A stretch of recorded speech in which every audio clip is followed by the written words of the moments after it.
I was sipping burnt coffee on my porch when the letter arrived. Dressed like a threat, thick paper, arrogant seal, you know the type. Move your cabin 20 feet, it said, like my house was patio furniture instead of a lifetime of sweat and memory bolted right to the bedrock. I've spent decades drawing lines that buildings dare not cross. Now a committee with clipboards said my place, my old cabin, trespassed on their precious common ground. And let me tell you, lines don't lie, they keep receipts. I've got them all, buried in dusty plats, iron cornerstones, maps stamped before anybody paved a cul-de-sac and called it progress. I didn't want a war, but the second I unfolded that letter in the early light, I could already see what they couldn't. If I followed their line to its honest end, I wouldn't be moving my cabin, I'd be moving their street. If they wanted a lesson in boundaries, I was ready to teach with a ruler made of law. I'll back up a second. When you've built skyscrapers for a living, you stop fearing letters. Or at least you think you have. That morning, I was fixing the porch railing, the same one my uncle built in '63 when the lake was still wild and the air was honest. October, gray light hanging over Granite Lake. I spot the envelope, stiff, cream-colored, embossed with a crest I already hated. Lakeside Meadows Homeowners Association. They always sound like they're running a country instead of a neighborhood. I tore it open anyway. 3 pages of bureaucratic confidence. After review of boundary compliance, your structure has been found to encroach upon common area. Relocate no less than 20 feet east to meet standards. 20 feet. Like I could just drag my life sideways. I read it twice. 3 times, even, waiting for the punchline. But it was signed, bold as brass, by Nora Voss, HOA president, woman who seemed to believe every nail in this valley owed her allegiance. My property predated Lakeside Meadows by half a century. My uncle built this cabin before bylaws, before their so-called common area even had pavement. Still, that old pulse started in my temple, the one I used to get when a client tried to convince me the laws of physics would bend for their budget. I knew exactly the kind of people I was up against, folks who mistake rules for power and power for righteousness. I went inside, poured the last of the coffee, unlocked the old oak cabinet by the fireplace. My fortress. Every deed, plat, and survey since 1949. Flipped through them like a priest with his scripture. Lot 27B, unincorporated, coordinates notarized before Nora Voss ever bought her first lawn chair. But arrogance, let me tell you, it has its own gravity. By my second cup, the absurdity, the insult of it all, had fully settled in. Maybe it was a mistake, I thought. Maybe some rookie surveyor misplaced a decimal.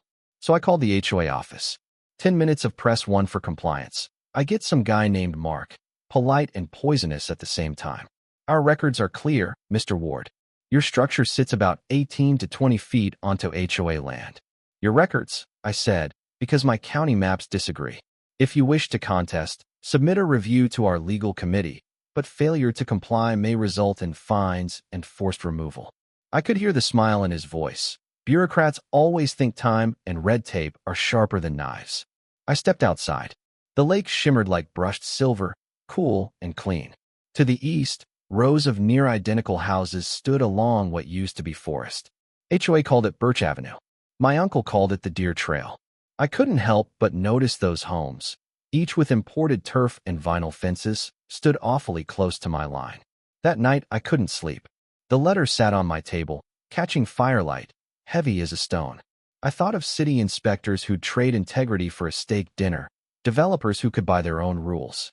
This was the same playbook, only smaller, pettier. But petty burns too. By morning, my calm had calcified into resolve. I wasn't moving my cabin an inch. I decided to do what I do best, measure twice, cut once. I spent 3 days crawling through every map and record I had. The more I studied, the more something gnawed at me, a subtle mismatch.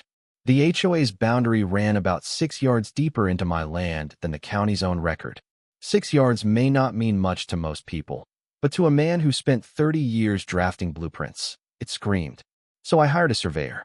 Not just any, Glenwood Land Services, family firm, mapped half of northern Michigan since the 1930s. They arrived with laser tripods and orange flags. I watched from the porch as they danced back and forth, truth made visible. 3 days later, Frank, their lead, hands me a binder, half smiling, half nervous. Mr. Ward, that granite cornerstone from 1950 is still in place. And the line?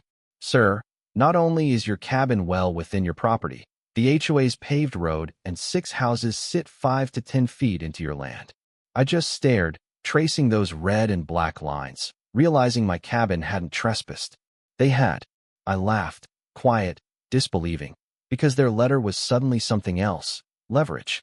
That night, I sat by the fire, their demand and Frank's report side by side. If they wanted me to move, maybe I'd let them see what it's like to move a street. But beneath the satisfaction, a chill crept in. I knew how people like Nora worked. They'd never apologize, they'd retaliate. So I wrote my own letter, calm and sharp as a scalpel. Dear Miss Voss, following an independent survey, I must inform you your association's paved road and several homes currently occupy 0.17 acres of my property. Please advise on a suitable timeline for their relocation. The HOA meeting notice showed up next, mandatory attendance for property boundary clarification. I wasn't planning to go, but sometimes justice needs an audience. I put on my old flannel, tucked Glenwood's report under my arm, and walked in like a man holding dynamite. The thing about power built on lies, the first crack always starts with a map. The night before the meeting, I laid out all the evidence like I was prepping for trial. Old plats, survey, aerial photos, the works. My cabin was cleanly inside my line, but the HOA's street and backyards ran straight through my parcel. I should have slept easy, but truth doesn't always win by being right. The next day, I hit the county assessor's office. Clerk barely looked up, but when she saw my documents, her eyes changed. Your parcel's been grandfathered since 1951. HOA has no jurisdiction. So why are they demanding I move? She shrugged, because they can write letters faster than we can file lawsuits. That line stuck with me. Bureaucracy's greatest weapon is time. You drown before the system admits you're even in the water. I asked for copies of the original plats. On the earliest, the boundary was clean. In the later ones, the line drifted south. Someone had redrawn reality with a pen stroke. The surveyor of record? Voss Land and Title, same name as Nora. Coincidence? Maybe. But HOA queens don't believe in coincidence. They believe in control. While I waited at the post office, my neighbor Elliot from House 18 approached. Awkward smile, fishing for gossip. Everything okay, Ethan? Just a misunderstanding? People are talking, he said, that your cabin's on HOA land. I laughed. Someone's house is on someone's land. It just isn't mine. That evening, the lake reflected sunset like molten copper. The weight of the fight pressed down, not just facts, but whispers, suspicion. Once a neighborhood turns on you, truth is optional. But I wasn't alone. Every cedar post, every granite stone under my boots held history. The next morning, Glenwood's Frank stopped by, nervous. HOA called asking for our field notes. Did you give it to them? Of course not. But they're rattled, he said. Good. I spent the day assembling my presentation, photos, maps, Glenwood's report, 2 sets. One for me, one for public display. That night, I arrived early at the meeting, the old community hall, folding chairs, burnt coffee. Nora Voss in her red blazer. Mr. Ward, she said, tight smile, glad you could join us. I think we'll clear things up tonight, I replied, laying my binder on the table. When the meeting started, she spoke first. Mr. Ward's structure appears to extend onto HOA property. I waited, then stood, letting silence stretch. With respect, I said, my structure isn't the one in violation. These are. I laid out the maps. Gasps, whispers, eyes wide. Nora called it absurd, but I pointed to the Glenwood seal, certified, filed with the county. A man in back. Does that mean our houses are on his land? I didn't answer. The panic did it for me. When the meeting adjourned, I walked home through cold, electric air, feeling the empire crack behind me. But victory is never clean. The next morning, instead of a letter of apology, I got a war declaration. HOA claiming my survey was invalid, my drone footage unauthorized. That made me laugh so hard I spilled my coffee. Privacy complaints, from people who watch every mailbox with cameras. But the real fight wasn't legal anymore. 3 neighbors knocked on my door to check in. One whispered, "They say your cabin's on protected ground." I raised an eyebrow. Funny, I've been protecting that ground for 50 years. Then the threats, certified letters, fines for imaginary violations, a mailbox pried open, anonymous notes, pay what you owe. I reported it, sheriff shrugged. Translation, you're on your own. When the fake boundary stakes appeared on my land, I snapped them in half and tossed them in the fire pit. They wanted escalation? I'd record every step. The game turned to bureaucracy, false water bills, tax errors, utility notices. County clerk flagged an illegal boundary update, filed by Lakeside Meadows HOA. Parasites are persistent, I muttered, but I had patience and proof. Then a twist. I got a call from a retired surveyor, Harold Sloan. He remembered the 2006 boundary drift, had field notes showing the original marker 12 feet north of the proposed subdivision. Discrepancy unresolved per developer instruction. There it was, the smoking gun. I backed up every file, prepped for court. When they left a red folder labeled Final Warning on my porch, copies of their fines, handwritten threats, I realized they weren't just fighting for land. They were fighting to avoid exposure. So I called my lawyer, Colin Hayes, calm, sharp-eyed, the kind of guy who can quote case law while tying his shoes.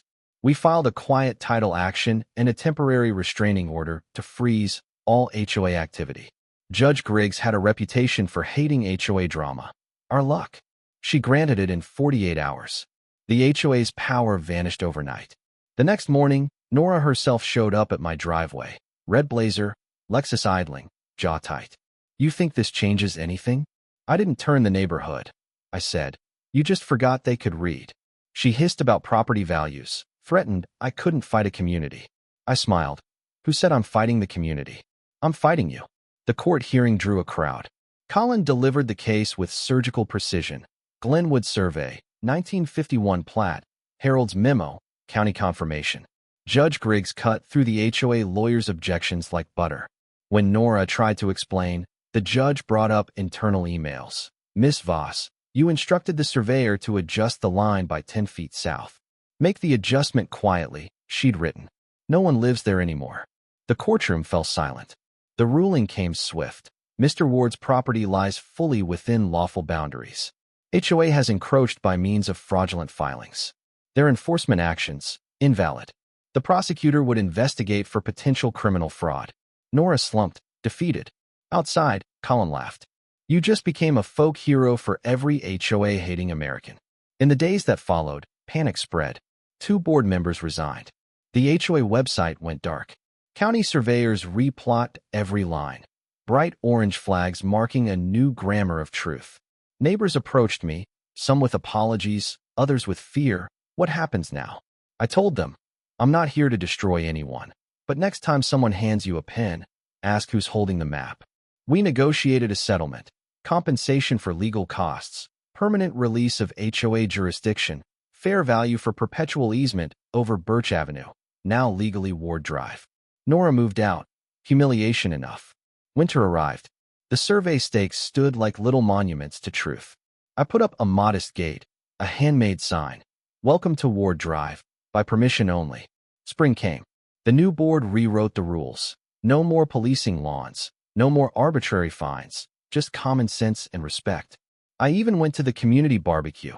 Ate ribs with the same folks who once avoided my eyes. The woman next door thanked me for teaching everyone to check their own boundaries. I told her the only moral is this. One person with the facts can stop a machine built on fear. The fight left scars. On me, on the neighborhood. I still get letters from people trapped in HOA nightmares across the country. My answer's always the same. Document everything. Fight with facts, not fury. Some nights, I walk the road. My road. Watching the lake shimmer under the moon. I think about my uncle, about lines and truth, and what it means to stand your ground. And maybe that's the heart of it. Boundaries are there to protect, not to dominate. When you cross them out of greed, the land remembers. Truth remembers. Justice does too, eventually. So if you ever find yourself cornered by arrogance, don't shout. Just prove it. Wear your victory quietly, like ownership. And hey, if you made it this far, tell me, where are your boundaries? Ever stood your ground when everyone said move? Comment below with your city, your time, your story. Don't forget to like, share, and subscribe, because around here, every HOA story ends with the one truth you can't fence off: justice.